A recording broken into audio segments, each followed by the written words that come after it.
और विषम संख्याओं की पहचान कैसे करें। एक होती है सम संख्या और एक होती है विषम संख्या। तो अभी कोई पूछ ले सम संख्या कैसी होती है और विषम संख्या, तो कंफ्यूज हो जाओगे, परेशान हो जाओगे। तो इसके लिए आज हम इसको पूरे अच्छे से समझेंगे। सम और विषम संख्या किसको कहते हैं। पहले तो हमारी संख्याएं कौन कौन सी होती है। ये क्या है, एक, दो, एक, तीन, एक, चार, एक, पाँच, एक, छह, सात, आठ, एक, नौ। इतनी संख्याओं से आगे संख्या बनती है ना। अब हमारे पास तो इनसे बनते बनते हजारों लाखों संख्याओं का कोई नहीं है कि कितनी संख्या बना सकते हैं, कितनी भी बना सकते हैं अरबों खरबों तक। लेकिन हम पता कैसे करेंगे कि सम है कि विषम। तो आज मैं आपको ऐसा तरीका समझाऊंगी जिससे आप मिनटों में, सेकंडों में पता कर लोगे कि सम और विषम संख्या किसे कहते हैं। सबसे पहले तो हम ये देखेंगे कि इसमें एक, ये कितना है, एक गोला है ना। ये जो है दो में कितने गोले होंगे, दो। तीन में तीन, हाँ। चार में चार, पाँच में पाँच, छह में छह,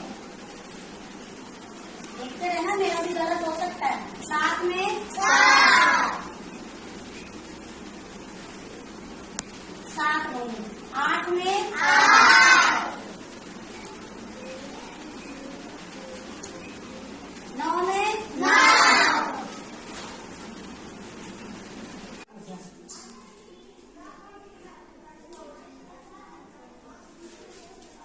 तो ये है सम और विषम संख्या। अब इसमें सम और विषम कैसे पता चलेगा। ये एक गोला है ना, तो ये एक गोला सम, ये हो गया हमारा विषम, क्योंकि ये अकेला है ना। रोक दो बेटा, एक गोला ये दो है ना, इसमें कोई अकेला नहीं है, तो ये हो गया सम। इसमें दो गोले और एक अकेला है ना, तो ये हो गया विषम। ये दो है, ये दो है, यहाँ कोई अकेला नहीं बचा, तो ये हो गया सम। अलग तुम्हारी वीडियो में वो आता है उधर। ये देखो, ये जोड़ा और ये अकेला है ना, तो ये हो गया विषम। क्या हो गया, विषम। ये जोड़ा और ये जोड़ा, तो ये कौन सी संख्या हो गई, सम। Very good. ये जोड़ा, अभी अकेला बचा, क्या हो गई, विषम। क्या हो गई, विषम संख्या। ये भी जोड़ा, ये भी जोड़ा, ये भी जोड़ा, ये भी जोड़ा, ये कौन सी संख्या हो गई, कौन सी हो गई, सम। उसके बाद ये जोड़ा, ये जोड़ा, ये फिर अकेला बच गया, ये कौन सी हो गई, विषम। ये तो हमने जोड़े से पता कर लिया ना। बहुत सी चीजें होती है, जैसे हमारे पास ये डंडी है, ये एक अकेली डंडी क्या है, विषम, क्योंकि अकेली है ना। लेकिन अगर ये दो हो गई तो कौन सी हो गई, सम। अगर इसमें एक और मिला दी तो अब ये एक जोड़ा हो गया और एक अकेली हो गई ना, तो ये क्या हो गया, विषम। इसमें एक और मिला दिया तो कौन सी हो गई, इसमें एक और मिला दिया तो, इसमें एक और मिला दी तो, इसी तरह जिसमें जोड़ा में करने के बाद एक अकेला रह जाता है वो संख्या विषम। हमें 1 से 9 तक याद करना है, लेकिन ये तो हम याद कर लेंगे। आप बड़ी बड़ी संख्याओं को कैसे याद करेंगे। मान लो किसी ने हमें संख्या दे दी ये, मान लो किसी ने संख्या दे दी हमें ये, किसी ने संख्या दे दी हमें ये, तो हम कैसे याद करेंगे कि ये कौन सी विषम है। बड़ी संख्याएं भी हो सकती हैं, 100, ये 1015,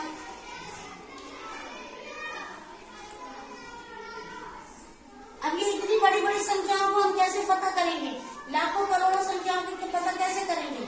तो इसका मैजिक ट्रिक है कि हमें पीछे की संख्या देखनी है। क्या देखनी है, पीछे की संख्या, क्योंकि हमने ये संख्या याद कर ली है, ये हमें पता चल गया। तो 7 जिसमें लिखा है यहाँ पर देखो, 7 विषम है ना, तो ये हमारी विषम संख्या हो जाएगी। क्या हो जाएगी, विषम।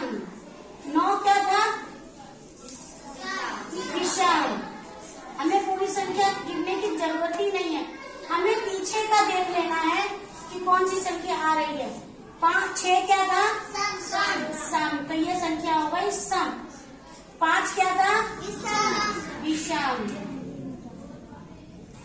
5 क्या था? विषम। तो ये संख्या अगर हमारे पास आ जाती है 1015 तो हमें पता चल जाएगा कि ये विषम संख्या है। ये 9 भी क्या है? विषम। 3 क्या था? विषम। और 7 क्या था? विषम। तो हमारी जब 1 से हम शुरू करते हैं तो 1 के बाद ये सब विषम संख्या होती है। और दूसरी संख्या, तो ये हमारा ट्रिक है कि हमारे को किसी भी संख्या के पीछे इन संख्याओं को दिखाई देता है, ये दिखती है तो हमें सम और विषम पता कर लेना है। जैसे 1 दिखा तो वो विषम संख्या हो गई, 2 दिखा तो सम संख्या हो गई, 3 दिखा तो विषम संख्या हो गई, 4 दिखा अगर पीछे किसी के, 4 दिखा तो सम संख्या, 5 दिखा तो विषम संख्या, 6 दिखा तो सम संख्या, 7 दिखा तो विषम संख्या, 8 दिखा तो सम संख्या और 9 दिखा तो विषम संख्या। हमें ये पता कर लेना है कि पीछे संख्या कौन सी है। अब आप कभी नहीं भूलोगे ना? अच्छा, मुझे अभी बताओ, समझ में तो आ गया है?